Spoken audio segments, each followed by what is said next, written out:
নলবাৰী পাইকান দিৰুৱা গাঁৱত 25তম সাৰ্বজনীন ৰাজহুৱা সভা মহোৎসৱ।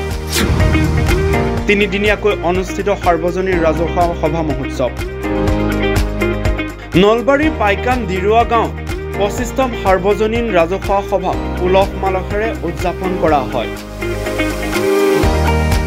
8 ফেব্ৰুৱাৰীৰ পৰা তিনিদিনীয়াকৈ অনুষ্ঠিত হোৱা ৰূপালী জয়ন্তী অনুষ্ঠানত ব্যাপক সঁহাৰি দেখিবলৈ পোৱা গ'ল ৰাইজৰ। নলবাৰী জিলাৰ দিৰুৱা গোহাঁইঘৰৰ প্ৰাংগণত 25তম সাৰ্বজনীন ৰাজহুৱা সভা মহোৎসৱত উদযাপন কৰা হয়।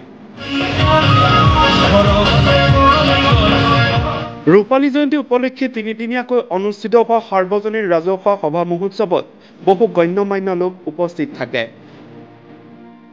থাকে বিশিষ্ট অতিথিও। সাৰ্বজনীন ৰাজহুৱা সভা মহোৎসৱৰ ৰূপালী জয়ন্তী উপলক্ষে অন্তিম দিনাৰ নিশা অনুষ্ঠিত হয় সাংস্কৃতিক অনুষ্ঠান, লগতে বিভিন্ন প্ৰতিযোগিতা। উক্ত অনুষ্ঠানতে ৰিপৰ্টাৰ এডিটৰ-ইন-চিফ আজমৰ আলী উপস্থিত থাকে। তেওঁ ভাষণ প্ৰসংগত সুস্থ এখন সমাজ গঢ় দিবলৈ নৱপ্ৰজন্মৰ ভূমিকা অন্যতম বুলি উল্লেখ কৰে। লগতে যুৱ প্ৰজন্মক কেইবাটাও আহ্বান জনায়। বা কোনোবা শিল্পী হয় যেনেকৈ বকাত পদুম বোলে, তেনেকৈ আমাৰো গাঁও অঞ্চলৰ পৰা ভিতৰ অঞ্চলৰ যাতে সৰু সৰু কণ শিশুবিলাক যাতে বহুত উচ্চ খাপলৈ যাব পাৰে, তাৰ কাৰণে এই অনুষ্ঠানবিলাক অনুষ্ঠিত কৰা হয়। কাৰণ সভাখন পাতি হয়তো তেওঁলোকে নামঘৰত নাম পাৰ্টি বা নাম প্ৰসংগ কৰিয়ে শেষ কৰিব পাৰিলেহেঁতেন।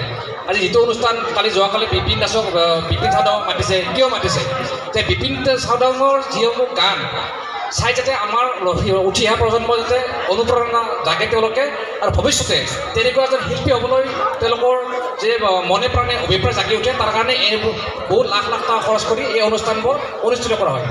আৰু যাতে আমাৰ যিসকল উঠি অহা প্ৰজন্ম আছে, ল'ৰা ছোৱালী আছে, যাতে তেওঁলোকে এইসমূহ দেখি যে পজিটিভ থিংকিংবিলাক লৈ আগবাঢ়ে, তাৰ কাৰণে মই আশা কৰিছোঁ যে আমাৰ দিৰুৱা অঞ্চলৰ পৰা বা আমাৰ এই আশে পাশে বন্দিবিৰি অঞ্চলৰ পৰা যাতে ল'ৰা ছোৱালীখিনি যাতে ভৱিষ্যতে আগবাঢ়ি যায়, তাৰ কাৰণে মই আশা কৰিছোঁ। লগতে এই দিৰুৱাৰ সভাৰ প্ৰতি বছৰে যিসমূহ অনুষ্ঠান অনুষ্ঠিত কৰা হৈছে, মই সহযোগ কৰি আহিছোঁ আৰু ভৱিষ্যতে সহযোগ কৰি যাম।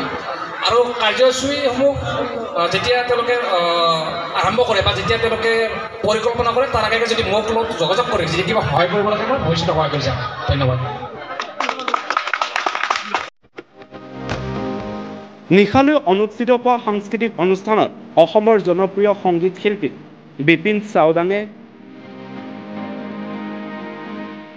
সংগীতৰ মায়াজালেৰে হাজাৰ হাজাৰ লোকক মন্ত্ৰমুগ্ধ কৰে।